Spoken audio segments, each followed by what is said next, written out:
Good afternoon. My name's Tony Clark. Welcome to the Work-Based Distance Learning, Flexible Learning online information event. It's nice that you've joined us. Thank you very much for sparing your time.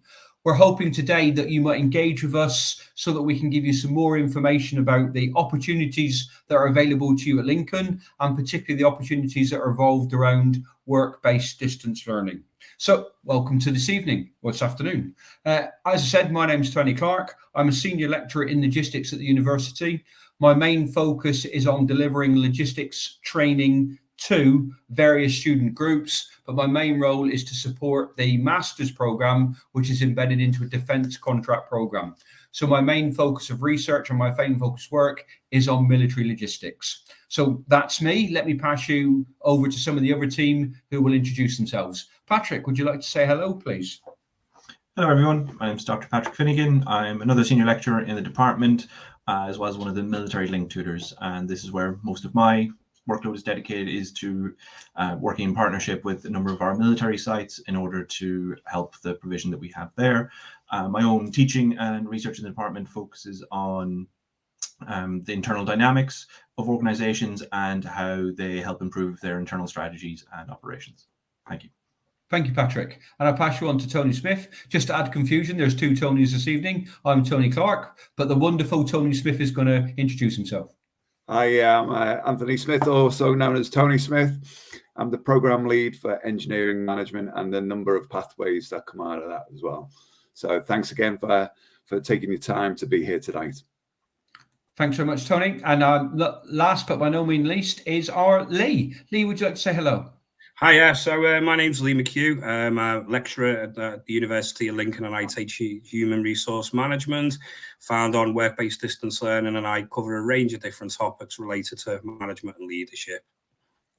Perfect, thank you. So what we would normally do is have a range of staff involved today, but we've had some dropouts. So normally we'd like to have a range to show our diversity of learners, but unfortunately we've just ended up with lots of white men in the room, so please just forgive us. But there is diversity in our team, I promise. So before we go forward then, what we thought we'd do to start the evening is just introduce some core questions. And these are like the frequently asked questions that are often introduced to us. So we've got a free range question. We'll introduce them to you through one of the team, so they can just introduce the topic and outline what's going on and what that answer might be. So over to Tony Smith, first of all, for what is a work-based distance learner, Tony? Okay, yes. So we've got a number of programs, logistics, human resource management, business and engineering pathways into a degree program. We've also got a foundation degree, but predominantly for our top-ups, we're looking at students or applicants who are level 5 qualified. So that's something like a HND or a HNC in some sort of professional membership. That basically means that we're going to look at your experience and sort of bring in a few sort of scenarios whereby we assess each one in particular to see whether or not you're eligible to come onto our distance learner course. Again, you can always ask the questions, just follow the emails in the screen down below, and we'll be able to answer those. Or if you need in-depth ones, we'll get back to you at a suitable time as well. Traditionally, it's someone who's in full-time employment, meet the qualifications to join us, and they're going to do a top-up degree in their chosen top-up. We also know that it's hard to get into a classroom environment. So what we've done is we've made this bespoke to each and every one of you by being able to do it remotely. If you can't attend any of the live sessions, which normally happen during an evening, they're also recorded so that you can watch them back in your own time. So you'll always have access to them. You've always got a one-to-one tutor, and you've always got that escalation policy whereby you've got a module lead in charge of the module and a program lead in charge of the particular program as well. So there are levels through there. What this means is that it's flexible around you so that you can study for that degree without leaving your work environment or asking for time off. Now, I'm sure my colleagues will say that they know some students that have sort of managed to get a little bit of time to spend on their degree from their employer. And it's pretty good. I can only imagine that that's well-founded for some, but probably impossible for some. And we've got that sort of range in between as well. So again, if you don't ask, you never get. Sometimes employees are quite happy that you're trying to further yourself as well and maybe make those jumps into management. A number of graduates at graduation ceremonies have told me that they've been promoted off the back of becoming a holder of a BSc award, and that they've got chartered manager as well. So I think that's essentially what I'm sort of getting at with the work-based distance learning. It means that you don't have to come to a recognized classroom. And for those of you who've probably been out of education for some time, I'd suggest that ask the question, pose it to either from an email perspective or pose it into the comments for later on. And we'll basically look at you to assess whether or not you're suitable for a program. If it's a heartfelt desire as well to sort of build on a degree that maybe you quit earlier on in life because it wasn't for you, or maybe it's an aspiration, regardless of your background, that you want to have a BSc award or a BA, definitely give us a look and we'll take it from there. Thanks, Tony. Thanks, Tony. To hand back to Tony, we're getting a bit confused already. So, Tony, thanks very much. Can you just expand on one little thing for me, if that's okay, please? So what do you mean by top-up? Because people may not be familiar with that language. Yeah, so we deem it a top-up. It's essentially because you're coming in at that level 5, which is normally, like I said before, it's the HND qualification. It means you're only doing a limited amount of modules. So you're essentially joining university in the last year because you're getting accredited those first 2 years. If you haven't got those, we've got the foundation degree that you can sort of jump onto that, progress through there, and then, you know, work your way towards that top-up degree. Traditionally, you're going to be looking at about 6 modules for what we term an open course. If you're a sort of a military member and you're in the officer element, then there's options as well, whereby there is a shorter course as well. But what you're looking at is the 3rd and final year of a degree over the series of about 6 modules. And you've got roughly about 2 years to do that. All right. Traditionally, it takes about 18 months to do a full top-up degree of 6 modules. Cheers, Tony. Just to summarize then. So students typically will have work-based experience. They'll be employed in a workplace. Typically, they'll be employed in a workplace of their subject area, like logistics, for example. And then they'll have a level 5 qualification. So when you combine them all together, they can sort of skip the first, year 1 and year 2 of a degree and join us for that final year, which is the top-up year of their program, and do that in about 18 months.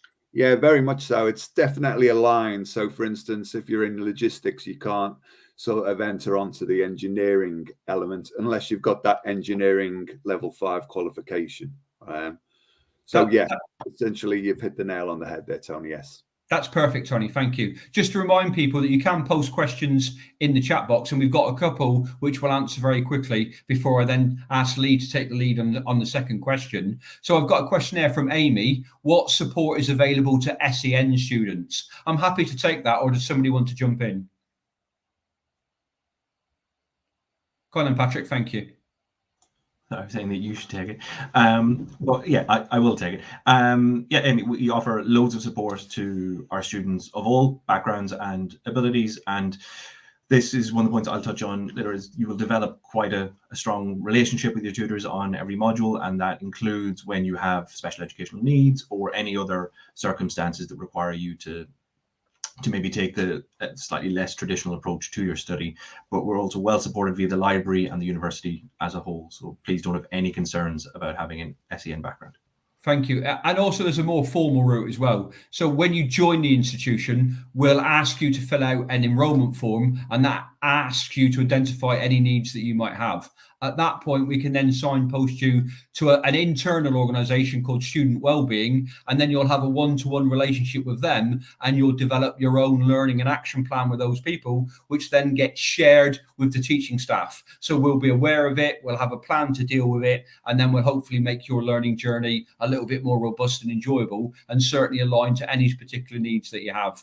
So that was your answer, Amy. Hopefully that works for you. And I notice you've got a second question there, Amy, which is how many hours per week of self-directed learning would you say the BSc HRM requires? Does anyone want to pick that up? Yeah, I can do that, Tony. It varies, Amy. Not everyone's different, and we understand that people learn at different levels as well. Some may be a little bit sort of older, so to speak, so that they're not used to that school environment, or maybe you've done a HND, HNC, something like that, or an MVQ level 4 in the past or quite recent. So various people are different. Traditionally, it's about 20-ish hours a week, which equates to about 3 hours a day. However, that's just a sort of basic guideline. We've had all sorts of students either do a little bit each night, 2 to 3 hours. Maybe some who'll not do anything during the week. They'll do it all at the weekend. Maybe they'll block out all of Sunday. So again, traditionally, there's no real limit. We do have some sort of figures out there. So the first module is traditionally 150 hours, which is broken down in over 8 weeks. So you can do the sort of basic maths from there. So again, it works out roughly around about 3 hours a day. But like I said, everyone's different. Please do not think that it is 3 hours maximum every time. You know, we also account for learning, reading, journals, books, all of that contributes to that self-directed learning. So I hope that answers the question, Amy. And if I could just top it up, if that's all right, Tony. So as Tony Smith has suggested, for every 1 credit that you study, it's 10 hours of learning. So for a 15 credit module, it's expected to be 150 hours of learning. But as Tony's identified, that'll be very individualized. But when you join us, you'll experience the critical inquiry skills module. And in that module, we begin to develop the learning skills and techniques for academic study. So at that point, you'll be able to develop your own sort of learning plan and get it to best suit your life, because we know you'll be balancing work, home life and study. So hopefully it's quite a difficult question. There are some more questions coming. So Amy, if you need to follow that up, please let us know. But I'm going to move on to Lee online, who's got a question there. Is there a time expiry limit on HNCs earned to be applicable to meet entry requirements? I'm happy to take the lead on that. Normally we say 5 years, Lee, and that's about currency. So if you studied more than 5 years ago, there's a very good chance that in a very dynamic world that we live in a very digitalized age that we live in, that your learning may be a bit old and a bit stale at the moment. So normally we say it's a 5 years. Now, we do look at every individual as an individual when they join the program. So that's a sort of generic answer. But if you've got a HND, HNC, which is longer than that, please feel it's worthy to apply. And then the enrollment tutor will have a more focused discussion with you. So we're not saying it's strictly 5 years, but it could develop from that. Did anybody else want to add on to that? Yeah, I think we'll assess via a CV as well. So we'll look at CVs, we'll look at sort of any professional body memberships. So if you've got like an engineering background, you might be a member of the IET or similar organization. So all of that contributes as well. So if, like Tony suggests, if your HNC, HNDs are slightly old, say around about 2001, for instance, still doesn't matter overly. We'll assess you individually, look at your CV and look at those other up-to-date qualifications that you've sort of attained and that continuous personal development program that you might have taken throughout your career. Cheers, Tony. And that's a really good rounded approach that we're taking, is it? So it's not just one element. We'll be looking at the several elements for the enrolment process. Thank you, Tony. And going on to Cindy, could we take 2 modules at a time to make it faster? I'll take this then. So in principle, Cindy, the answer is no. We have done exceptions in the past, but they're based on mitigation and personal situations. The modules that we do are quite compressed, so we did that to speed you through the process. So our recommendation is not to take 2 modules at a time. Indeed, it's a linear process, 1 module, pause while the work is being assessed, next module, and so on until you go through all the module processes. Hopefully that's asked your question. And then I've got a question from Sang. How is the course funded? Can I apply for student finances? There's several routes for funding. Student finance is one of those. You can also apply for payment installments from the finance within the organization as well. So several different ways, but certainly a student loan is available to you should you wish to take it. Hopefully that's a short and quick one. Cindy, we've got a couple of questions there which are quite focused on your application. So the first one, Cindy, I've made a note of your name and I'll chase that up tomorrow. So I haven't got an answer for you now because I just don't know the answer, but I will ask our team to chase you up on that. And the second one there, Cindy, my company will be sponsoring What Do You Require from them. So when you complete the enrollment process, we ask for a sponsorship letter. And in principle, that's just a letter to say they will be funding you. At that point, when that letter's been given to the university, we expect it to come with sort of a billing address, and we'll send the invoice to your employers, and that's how the funding will be completed and the dynamics of the financial interaction. Hopefully that's answered your question, apart from the one about your own circumstances, but I'll come back to that. So I don't see any more questions in the comments at the moment, so that enables me to go back to Lee. Hi, Lee. Lee, can you just... Sorry, my computer died then for a second. Hi, Lee. Can I just go back to the question then? And the question for you is, what can be expected of a work-based distance learner, please? So thank you for this. So I suppose what I'm probably going to kind of cover here is kind of some top tips already in advance of what we kind of expect from our students, and kind of to give you a bit of a flavour of kind of how you need to come forward into the course with that kind of mindset of what you want to do and how you're going to do it. I think the first one that I kind of identified is a key point is planning. We expect our students to have planning skills and to kind of be able to plan for what's coming ahead, plan for the studies, be able to kind of hit the targets and the timescales and the deadlines and so on. And ultimately, kind of every module is different. They're all operated in a different way. They've got different kind of numbers of sessions and so on. So it can vary depending on course and so on. So, you know, what we kind of want students to do ultimately is to be able to plan. Start your module straight away, attend the beginning session, the introduction session. So therefore, you can get an idea of what is coming up and the assessment question and the brief and so on. Also, as well as modules, will have kind of weekly materials that you will be able to look at as an independent learner, with like things like journals, for example, to look at, or some activities to do, or part of your assessment to prep for it. And that kind of ties into that independent study. So that's a key point and a bit of a top tip there moving forward. We need students to attend the sessions, and they are recorded because we understand that life does get in the way when working on work-based distance learning and work as well. But we do have recorded sessions, but ultimately we do put online sessions on, and they're really good to be able to come, ask questions as the module's going on, ask about the resources. So really, really do take them opportunities to try and attend sessions and engage with your lecturers, but also kind of engage with your peers. And on them sessions, we will cover things like the brief for what you need to do for the assessment. We'll cover information where it might kind of look at the different models, the concepts and the topic information, and also as well embedded into them are interactive discussions where you can speak to other students, have chats with us. On some modules, we might play games, for example, or do quizzes and so on, because we try to make them interactive as possible. So, that's the second point there that I want to point out, is that attendance is key. I think an important point based on working with students is always engage with your tutor, and that's a big expectation that we do have. Once again, as I stated, life does get in the way, work gets in the way, things kind of pop up. So, you have the opportunity through the online sessions to be able to speak to us. You have the opportunity to send a draft in to be able to have a review before you submit for your final assessment.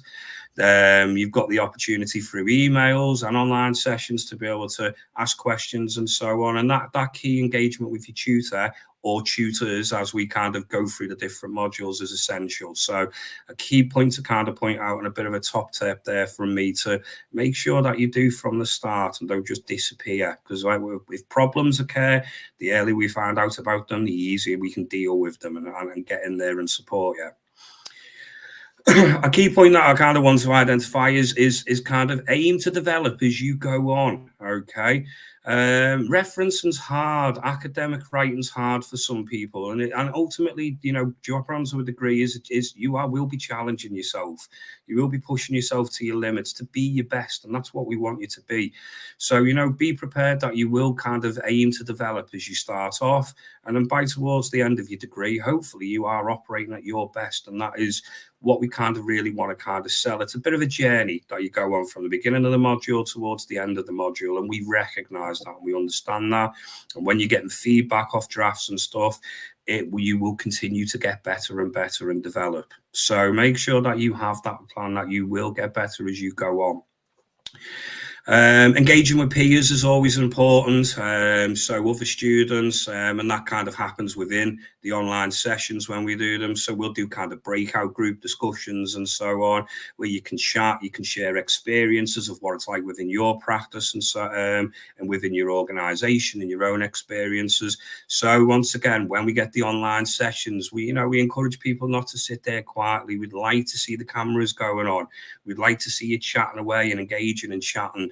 So it's always good before you start these to make sure that you have the right IT equipment, so therefore you can use your camera and you can put your microphone on to talk to us or talk to peers.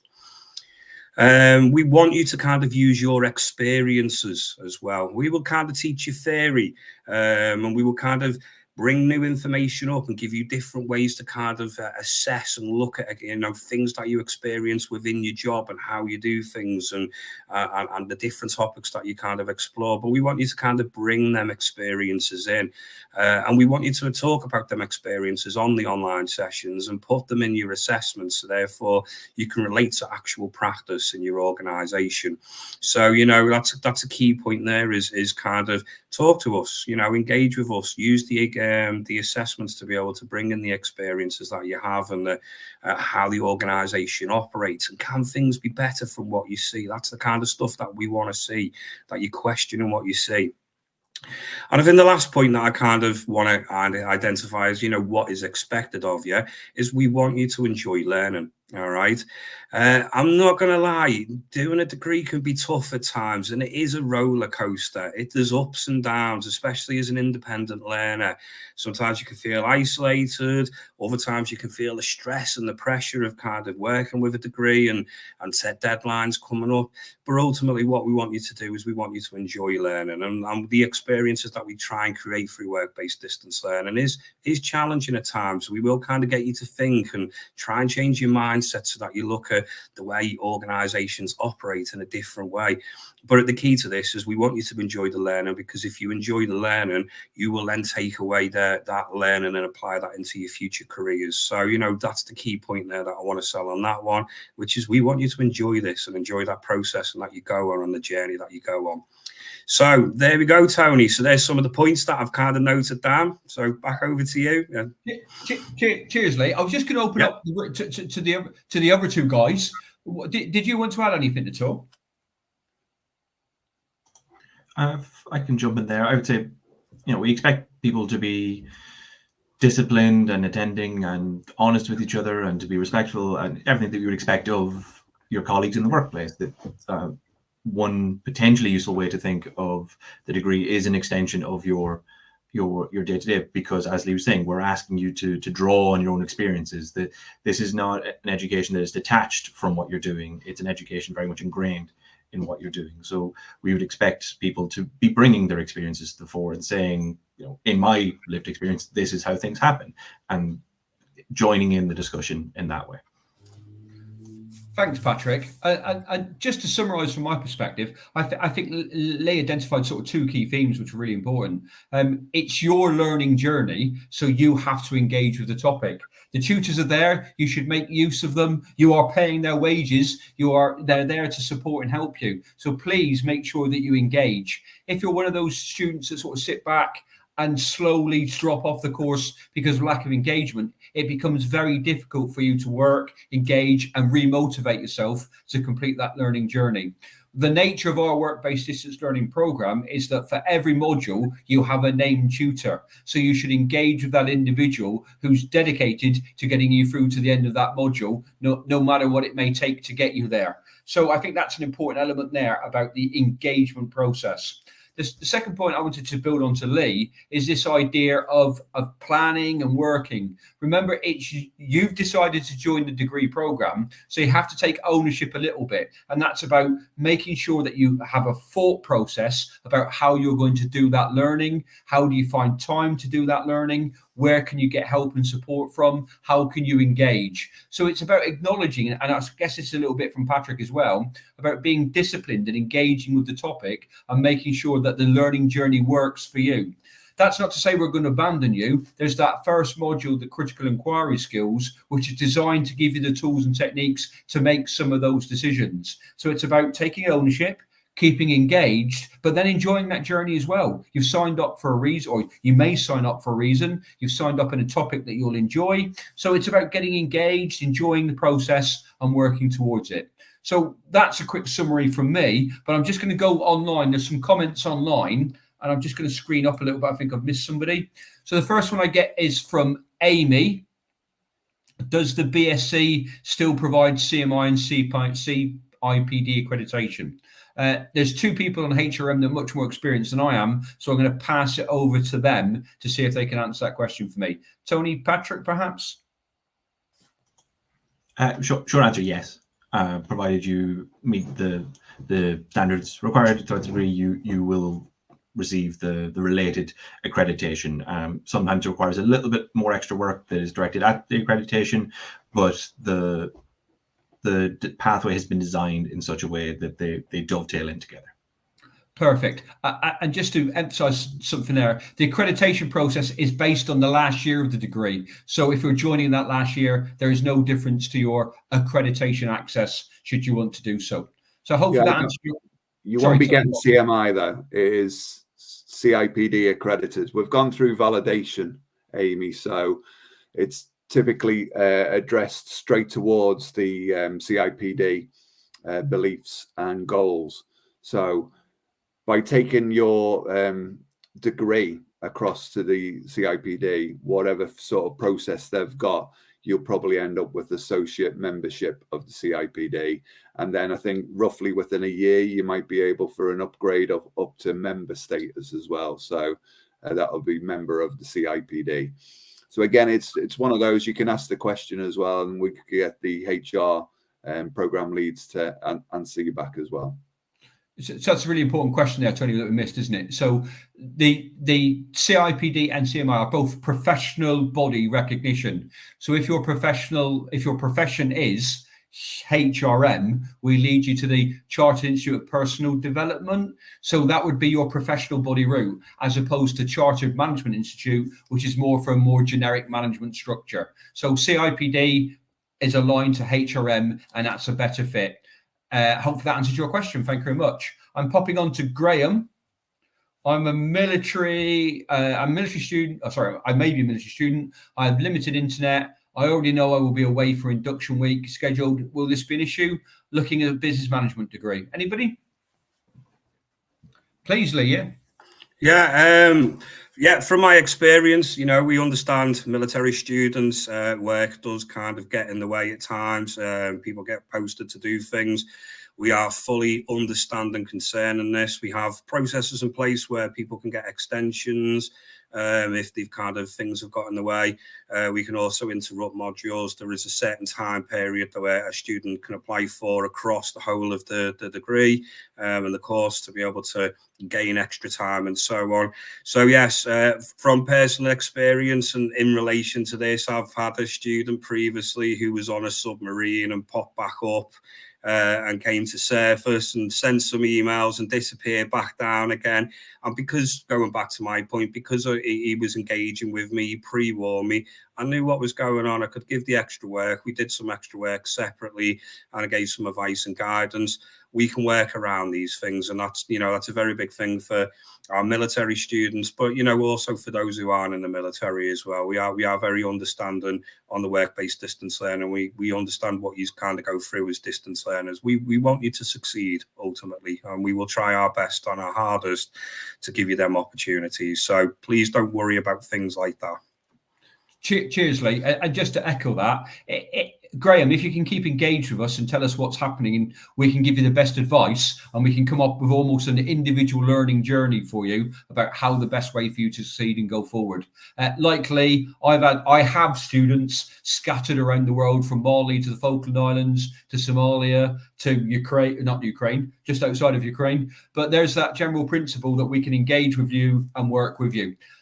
In terms of the induction week, though, as a detailed idea, we don't expect students to be in the live events all the time. So we do record those so you can go and grab them when you've got a little bit better of internet access. But we would encourage you to look at the induction week particularly, because it sets the baseline for your forward progress in your studies. So hopefully that's answered your question and gave you some confidence that you would not be the first student, whether it's military or civilian, with limited access and lots of travel. So hopefully we've answered your question and reassured you a little bit. I think my next question is repeated there from Amy. So I'm going to the bottom now. I've got another question from Amy. How many weeks before your deadline can you submit your draft for feedback? I'll come in there.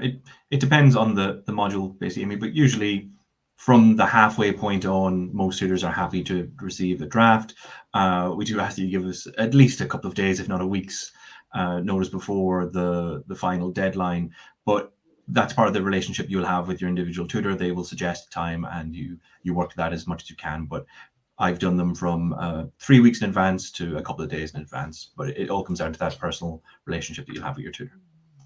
Thanks, Patrick. And Lee, did you want to add to that? Yeah, just to build on, I think Patrick's kind of touched on it. I've done drafts a couple of days before, and because I've engaged with the students, and I knew that there was going to be delays and so on. Sometimes we are quite accommodating to last minute kind of drafts coming through, and we'll try our best. So it just depends on making sure that you engage with the tutor beforehand, and as I say, then we can deal with problems and issues as they pop up. So please don't worry about things like that. Thank you. Tony, go on. Yeah, I think it's important to know this. It's not a race as well. So we don't expect a draft within 2 weeks, because essentially we're going to question why you're putting in a submission so quick. The idea is to sort of look through the learning materials, converse with your tutor, and then put in something meaningful that you'll be able to, as Lee sort of said before, is to gain that momentum across each module to make your work more academically better. But likewise, at the same time, it's not a go it alone degree as well. So we have a number of students who sort of believe that once they're through the induction, that's pretty much their entire sort of contact. That's not the case. It's never a go it you alone. And we would always recommend you put in a draft, because a draft is your own real opportunity to have sort of like roughly the half of the amount of words looked at, so that you can take whatever feedback they're giving you, drive it forward, complete the remainder of the word count, and then you'll be happy with the submission that you're going to be putting in as well. Cheers, Tony. Thank you. So, Amy, I hope you got the gist from there, the passion from everybody in the room that we want to support and help you, and the agility and flexibility that we try to build into the program. So there is deadlines for the end of the module assignment, clearly, but until that journey is completed, there's quite a lot of flexibility in engaging with your tutor, telling them what's going on, and getting your feedback and getting it an appropriate time that suits you, as well as that tutor as well. So hopefully you've picked up on that willingness to be flexible along the line. The next question is from Moses. Moses, it's quite a specific question, so I'm going to try to get my email dropped into the box, and when I do that, you can respond to me outside of this call, and I can perhaps answer your question a little bit more robustly. What we've been remiss in is behind the scenes supporting us is Emily. So Emily, thank you very much for that, and I should have introduced you at the beginning. My apologies. But is there any way we could just drop my email into the chat box at all, please? And then that will encourage Moses to contact me directly. But while that's going on, I'll move on to Patrick. And Patrick, you're going to answer our final sort of frequently asked questions, if that's okay. Why choose a University of Lincoln work-based distance learning degree, Patrick? Okay, thanks, Tony. To be honest, we've touched on some of the points already throughout our discussion, but I've got 3 or 4 main points. And the first one has already come up, is the relationship you have with your tutor. In a lot of online learning degrees, it is go it alone, as was just brought up. You kind of sign up and away you go. For us, even though we have a lot of asynchronous learning and you are remote, everyone is there to be of assistance to you, whether that is an email that is just double checking a particular point, or whether it's an hour-long phone call that you need to get in before you can do an assessment. It doesn't really matter. It's a relationship that builds up on a module between a learner and whether it be the module leader or the tutor that they have, or the project supervisor at the very end. What you put into it is what you will get out of it, and we're all there to support you. And the relationship that you develop with us throughout the module is one of the best ones I've seen across, having worked on a number of different programs similar enough to the work-based distance learning degree. And related to the staff, again, I think another really important point that helps distinguish Lincoln from other providers is the mix in our staff backgrounds. We have traditional academics who do lots of theory work and then see how it applies to the real world. We have a lot of industry practitioners on the staff as well, who are really good at showing how the world actually works and where the theory might need some improvements. And likewise, we have a lot of former military on the course as well, who really understand the needs of that particular professional background. But collectively, we're really kind of holistic bunch of staff. And regardless of what background you're coming from as a student, there's a very, very good chance that a member of staff has a very, very similar, if not identical background, and can provide support for you. And another issue that was already touched upon, particularly when Lee was talking, was the kind of pace of the program. Once you sign on to a module, it will last a given number of weeks, and the pace does tend to be, quite not forceful, but you need to keep up with the work, whether that's the 3 hours an evening or a little bit the weekend. But our ability to adapt that pace to you is another area where I think Lincoln is very strong. In other distance learning programs, you might have months and months and months to complete a module. We give you a number of weeks, but if you need time, you'll get the time, provided you justify it. A couple of weeks for an extension is no problem. As Lee also mentioned, we have the ability to provide a break in learning if you are deployed, or if family's getting a bit too hectic, whatever it might be. There's a chance for us to alter the pace as need be, which is not something that is always available in other providers. But the last point that I'd really like to bring up, which I hope has come clear in the discussions we've been having so far, is although you usually, when you come to Lincoln, will be diving in the deep end in terms of joining a degree at that final year, and you might have a different, you might have not been in education for a long time, or you might be coming from a different style of learning. Everyone's there to support you, and all of our content is designed to let you hit the ground running, and the different relationships that you'll build with module tutors, program leaders, research supervisors, whatever it might be, is there to make sure that from day one you get the level of attention that you need and also want. If you are happy being an independent learner and don't need a lot of interaction, that's fine. We're not going to be pestering you. But at the same time, if you are getting in the drafts a little bit late and are struggling to fill word counts, whatever it might be, we're there to help you get over the finish line, and in one piece as well. So in sum, I think the relationship that you have with the staff at Lincoln is excellent. Our mix of backgrounds is what distinguishes us from other institutions, and the way our program is designed is to draw out the strengths that you will all have, and they won't all be the same strengths. Some of you will do better at certain elements than others, but collectively, and the kind of the sense of community that develops within each cohort helps drive everyone towards those successful outcomes that everybody wants. Thank you, Tony. Thank you, Patrick. Just to remind everybody, if you want to put questions up online, I know some are coming through, please feel free to do so. Tony? Yeah, we also have a dedicated admin team behind us as well. So you'll get the full support, as everyone said. Patrick The academics are there definitely from a module sort of level, from a assignment sort of piece of work, but behind us we've got a great admin team as well, and even though you probably won't know it, you'll be assigned a particular administrator, and they'll be responsible for looking after you throughout the program. So if there's anything from an administrative perspective, they'll be straight on and they'll contact you as well. So it's sort of a double whammy. You're being looked at from a number of different teams in that goal of meeting the final capstone module and graduating. Thanks, Tony. Thanks, guys. So from themes that I've picked up from the conversation, if that's okay, it is certainly there's a one-to-one relationship established, isn't there? One-to-one with your tutor, and that will change with each module. One-to-one with your administrator, and that perhaps doesn't sound very much, but if we go back to some earlier questions, if you're far away with a weak internet connection, knowing who to email and get a response from becomes really quite important. So I think that's a real unique element to us. In terms of that building up that relationship.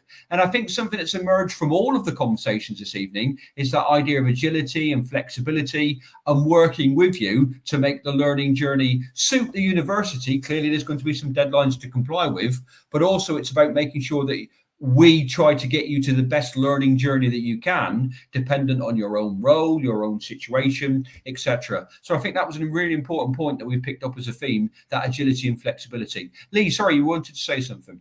Yeah, I think from my perception, I think one thing that we quite often overlook is the support for students from a holistic point of view. Do you know what I mean? And we have fantastic support services in place, which is second to none. I've had students before where things have popped up in their own life, bereavement, domestic abuse, and so on. And we've been able to signpost them to our fantastic student support services, the skilled practitioners that are brought in. And I think that the key point is that distance learning students are still treated exactly the same as students that are face-to-face and on campus. Support's there to be able to for a range of different issues and things that go on in people's lives. So, you are still part of that wider community, and we treat you as part of the community, and the rest of the organisation will. And I think, that's a really strong selling point that I want to kind of get out there is that, you are looked after as much as possibly can at the University of Lincoln. Thanks, Lee. I think it's an important point. Regardless of where you are in the world, you're still a University of Lincoln student, and you have the same access to all the support mechanisms that every other student does. Now, that may seem a little bit redundant, but clearly post-pandemic, most elements have been moved onto line as well. So that blended support mechanism of not just face-to-face, but wherever you are geographically is embedded into the program suite to support you as well.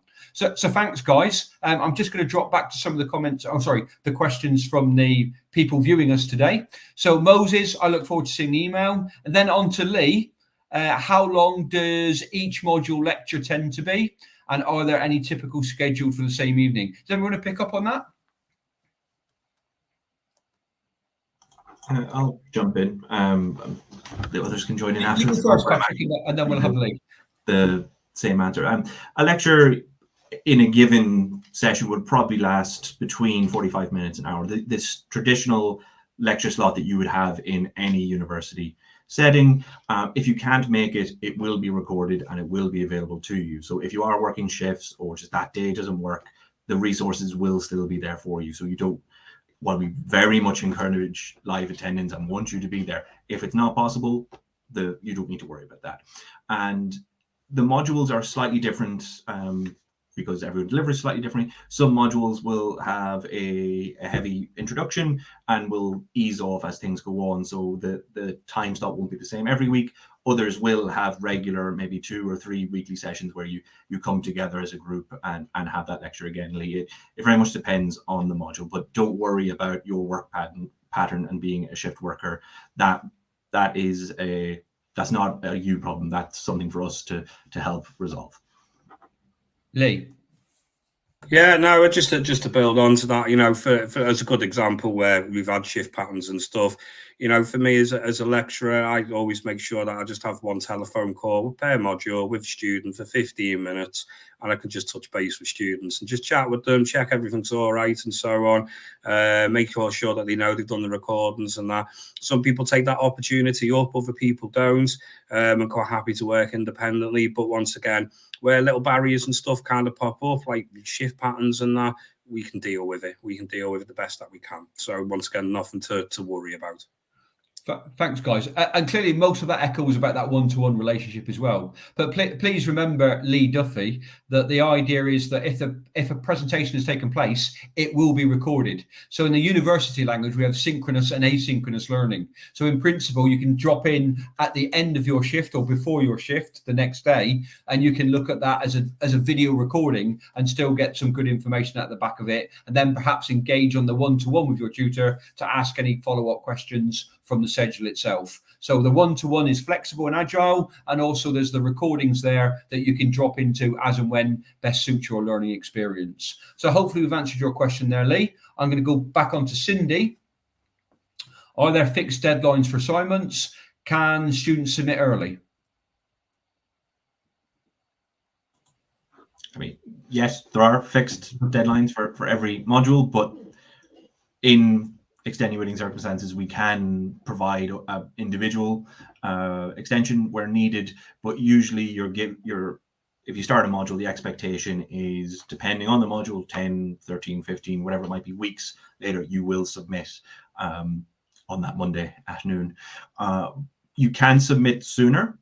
You can submit broadly as soon as you want. We wouldn't recommend submitting within the first couple of weeks because you won't have engaged with all the content or possibly engaged with the draft process. But broadly speaking, over the course of the module, we expect you to learn as you go, and maybe in the last 2 to 3 weeks is when you're really fine-tuning your essay, having already gotten some feedback on the 50% word count that Tony mentioned previously. So you have the option. Whether it is the best option will be individual circumstances, whether you submit early or not. Thanks, Patrick. And clearly you understand, Cindy, that we have this idea of a deadline to work to. Now, we should mention that should you not contact or work with your tutor, we will have a deadline, and there is a possibility of penalties should you miss that deadline. But that's a normal expectation across universities. So there is a deadline to work to. But before that deadline arrives, you can work with your individual tutor to extend it should you need to, but that's for probably about 2 weeks extension. But if it needs to go further than that, then you need to have a conversation with the tutor to work out a more individualized program. But there is a support mechanism there to get you through that. But also, I guess you might be answering a question about handing in early because you might have things going on in your life or activities. So certainly, if you begin to think about your planning learning journey, you have a deadline at X and you need to do something beforehand, so you want to get the assignment out of the way, then that's certainly a possibility. But we would again encourage you to work with your tutor to make sure all the fine tuning or the drafting or your reading, etc., is in place so you get the best possible chance for succeeding when you do hand that assignment in. Hopefully that's answered your question, Cindy. If not, happy to come back to it. I'm on to Amy again, which I think we've asked partly already. What is the availability of tutors, lecturers like? 5:30, for example. So I'll take the lead on this one if that's okay. So every one of our tutors is prepared to work outside of what we might call traditional working hours. We're geared up for that. But again, when you engage with your tutor, when you start a module, you'll receive a welcome letter from that tutor saying, "Hello, welcome, I am." At that point, you might begin to engage with them and say, I'd love to have a conversation with you, but I work shifts. Is there any chance of doing it on Tuesday at 7 o'clock in the evening? The tutor will then look at their own diaries, etc. And then between you can negotiate a time and place where you can get that access and support. I hope that answers your question. Did anybody else want to add on to that to help Amy? I think we answered partly before, didn't we, with the other question? If it helps, I can come in there. Amy, some of us have tailored our work hours to work later rather than just ad hocly. For example, I work until 7, 4 days a week, get the 5th day off because we do condensed hours. But even if someone doesn't have the kind of the permanent work hours that extend beyond the normal working day, there's always the option to say, look, can I have a phone call at this point? And most of our intro sessions are in the evenings anyway, because our assumption is by being on a work-based distance learning program, you are in work within at least the traditional hours, if not shift work. So don't worry if you are working up until 5:30. We will work around you, not expect the other way around. Okay, thanks, Patrick. Hopefully that's answered your question, Amy. We're on to Mark. Again, it's a reasonably specific question, Mark, so let me unpick that. I'm currently studying for a foundation degree with another institution and due to be completed in January 24, looking at doing an engineering management BSc top-up, if not direct to MSc. When do these courses start? Perhaps I'll hand that over to Tony, who's our our engineering program leader. Yeah, so January, well, congratulations in advance. I do hope that January 24 comes around as soon as possible for you. So the idea there is if it's due to be complete, we still have to await your transcript. But that doesn't mean you can't start the process of applying, okay? So we do have entry points at roughly February, May, and October. We have 3 entry points each year. So the likelihood of maybe progressing straight onto the February course probably a little bit too tight, considering that there are deadlines as well for applications to come through. But you'd probably be ideally suited for around about a May sort of start time. Again, by being on that FD, it means that's a level 5, so you would be automatically selected for a BSc top-up with ourselves. Obviously, if you're looking to do an MSc, we do online master's programs within the University of Lincoln. Again, if you go onto the www.lincoln.ac.uk website, study with us, you'll be able to find out flexible learning. Follow that link, it'll give you all the options of a master's degree as well. Again, depends on provider as to what qualifications they're looking for. Probably with a level 5 foundation degree, they might be looking at experience as well and what level sort of manager you are. But again, everything like that is available on our website. And again, you can always ask the questions to the email addresses below as well. Thanks, Tony. And just to add to that, Mark, it depends what you mean by completion as well. So that could be like when you hand your last piece of work in, etc. But in terms of the conversation, you might want to take a small break as well, Mark, to enjoy life for a little bit before you continue your study. So by finishing in January and starting in May, I think it was, Tony, may just give you a bit of a break just to get refreshed and get your mind back into it. I hope that's answered your question, Mark. And it's about MSc as well as the foundation degree. Thank you very much. And then we've got a question from Stefan Bezo, reference the Stellenbosch program. I think to answer that question, I think you can still apply. You just need to apply. Has anybody got a different view on that? No, he's totally right. By being enrolled on that senior management program at Stellenbosch, it does give you direct entry onto our business management program. So well done and congratulations on that as well. I think if you go through the process of applying, you'll be, I would certainly in the, if the program lead for business was absent and it came to me, the application, I would definitely authorize it based on that management program that you've undertaken. So hopefully that's a very positive yes for you. Thank you very much. And then we're on to, forgive me, is it Lordana? So what is it? What if is just one student learning from home, doing everything online? How can the student feel included? And that's a really good question, because we've all known from the pandemic situation that there's a real challenge of feeling isolated and away from the program. We do try to build up what we would call a community of practice. So when you join the program, in the induction week, we try to do some online activities to make you feel part of a wider group.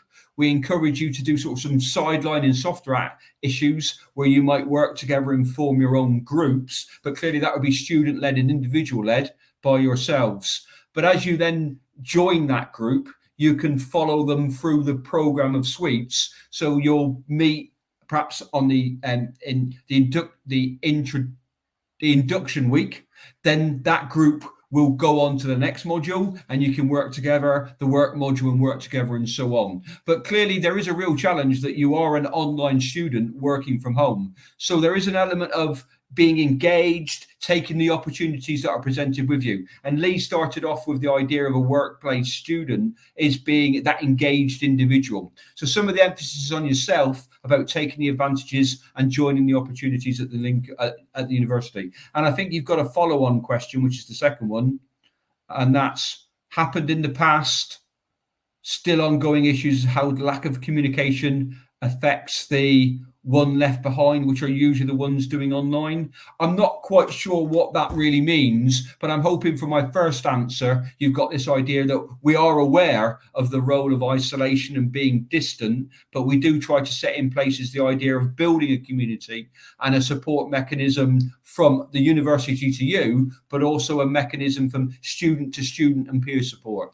So one of the questions I answered earlier on was access to the wider university community as well. And certainly you can be engaged with the student union, although you're not going to be at the bar every night or taking advantage because you're not on campus, but there still is online distant support and distant activities through the student union as well. So I'm not quite sure I've answered all of your question there, Loredana, but any thoughts from the rest of the room? I can come in basically because I have a student who is the only member of a cohort on a module that I'm teaching right now. So probably speaks to what Loredana is speaking about. They're on that module by themselves because it's an elective module. The core modules, you're very rarely by yourself because there will have been a cohort that joins together. I know for the majority of the top-up degrees, at least, the first module that you take part in, we have some inbuilt activities that create the teams that you will be provided no one takes any extensions or anything like that. As you progress from module to module, you'll be with the same people and will recognize those names and can engage as and when you want. For the students who do, based on their elective choices further into the degree, end up in very small groups or by themselves, that's again where the relationship, the one-to-one comes from. And to take the example of the student that I currently have, they are the only one on the module. We agreed that we would take things slightly differently to the traditional group delivery, and we would have a bit more contact than might be expected. So the first few weeks, we arranged a phone call every Wednesday, and we would have a chat, and we would go through what they had encountered over the previous week, any issues they were encountering, and sometimes to just have a bit of a chat to see how things were going on, how they were dealing with combining the workload with family life, with everything else. And eventually the student got to the point where they were like, right, I just kind of need to be left alone for a couple of weeks to get my assessment draft ready and to focus on some other issues. So it was very much student driven, how much contact they wanted and how much extra attention that they got, but they're getting ready to submit now and have enjoyed the module. So even though they were the only ones there, still hoping that they've had an enjoyable and successful time on the module. Thank you, Patrick. So hopefully you got the general interest there that we do try to build that community of practice with our students. Where it's not possible, because we do have to accept it's distance learning, where it's not possible, then we have that flexibility of the tutor stepping in and still offering that one-to-one support to making the learning journey as best for you as we possibly can. So hopefully that's answered your question. And I think we're coming on to a question there from Ella Williams, reference the undergraduate option. I'm going to pass this on to Tony, because Tony, you partly answered this at the beginning, I think. Are there undergraduate options for work-based distance learning, or is it just a top-up course for people who already have a degree? Again, if you've already got a degree, I would suggest that maybe you'd be looking at a master's level, unless you're trying to align to a specific career change, and that it would be beneficial to say maybe have that logistics or HR, engineering or business degree to sort of take you in that direction. From our perspective, it's just a top up that we're doing. So we're doing that final year of a normal 3-year degree, whereby the first 2 years are accredited to your prior learning. That goes back to your level 4, HNC, HND, and professional body memberships as well, and then join us for the final year. So it's sort of like a 2-part answer there. One, we only do top-up degrees, so that's the final year. But we do have people who have a degree and opt to use that as a jump in to then come and do our course as well. So I think I've even had a Doctor of Engineering come to do a BSc in engineering management, because technically they've been researching in isolation and needed those sort of management elements alongside the CMI chartered manager to gain that little bit of experience to manage a workforce, and then they've moved on from there. So again, it's sort of a double-edged sword here, so to speak, but realistically, we're just dealing with top-up courses. I hope that answers it, Tony. Thanks, Tony. I think it did. And just to add to it, Ella, so the top-up course that we've discussed, so sorry, there's a lot of confusion because undergraduate has a specific conversational meaning to us in the room. So we're just trying to unpick that as well. So if you're joining us, you don't have to have a degree to join us. You have to have a level 5 qualification. So Tony started off talking about HNDs, HNCs, for example, and sometimes professional recognition will cover that as well. So you'll need a qualification or its equivalent at level 5. At that point, you can join our last year of study, the top-up program, where you can then get the BSc, which will complete your undergraduate learning journey, and you'll become a graduate of our programs. So hopefully that's answered your question. There's several routes into the program, but you don't have to have a degree to join the program, but you do need a level 5 qualification to access our top-up year. Or if you haven't got a level 5 qualification, we may be able to signpost you to some of our foundational degrees, which are set up for those people without any educational qualifications, so they can follow the pathway through the program, eventually getting to the BSc. And as Tony's pointed out as well, that if you do have a degree already, you might want to take the MSc option, or if you're doing it for a particular vocational reason, you can follow that through as well. So hopefully that's answered your question, Ella. I expected a response then, sorry. Hopefully that answered your question, Ella. We're come to the hour point, everybody, and we sort of planned it for an hour. Otherwise, we'll bore everybody to death, and you do need to get on with your lives and work forward. So I'll just pause for a few seconds to see if any final questions come in. And while I'm doing that, the team in the room might want to think about any final one point that they wish to make before we say goodbye to the audience. So I'm just going to count 5 into my head for the final questions.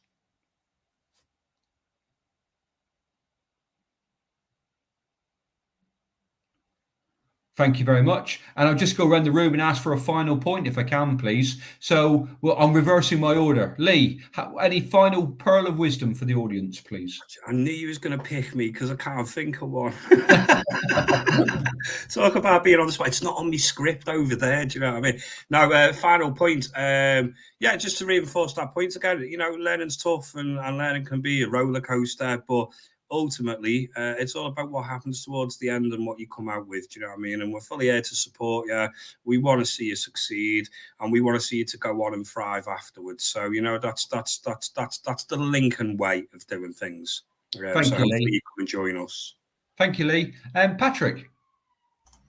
I guess touching back to something that came up before as well is those of you who join us. You will be coming into the room as the experts in your particular field. We will know the theory and the different models and stuff that we're going to try and teach you, but you will be the ones who are living whatever your context is day in, day out. You'll be teaching us the reality, we'll be teaching you the theory, and together it's getting that kind of combination that will hopefully help make your work life a little bit easier. When we set you some assessments, say, find something that really annoys you and explain to me in 2,000 words how you can fix it.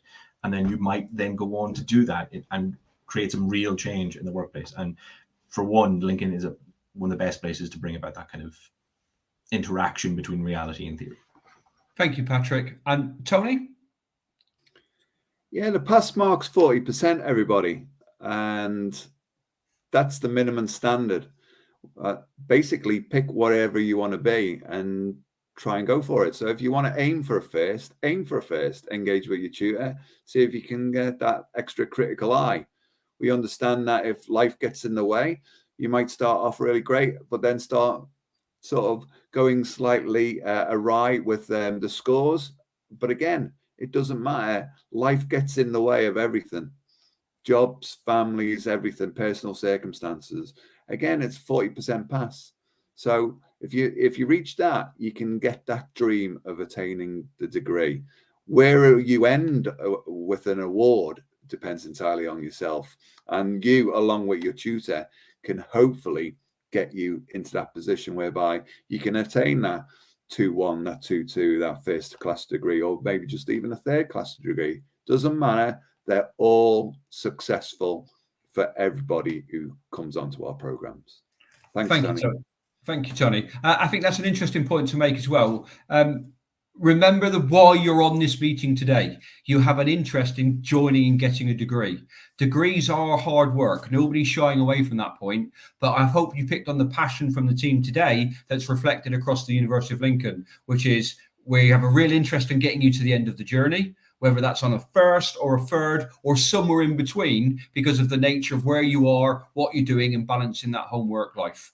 We try to be flexible and agile and meet the responses of those individual students. You are not just a group of people that walk into a lecture room. You are an individual with an individual tutor and an individual administrator. We will work passionately to get you to the end of that journey.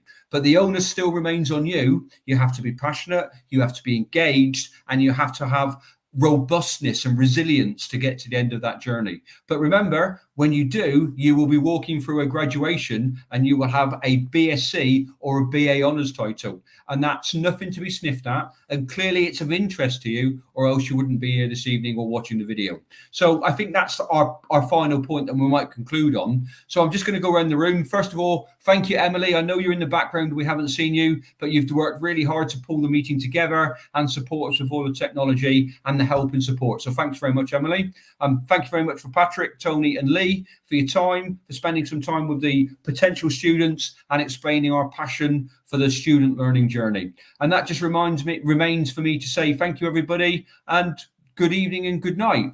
There was a screenshot throughout of the process about where you might gain extra information from and engage with the topic. So please take advantage of that. So thanks, everybody. Good evening. I hope you enjoy the rest of your evening. Thank you very much. Bye-bye. Goodbye.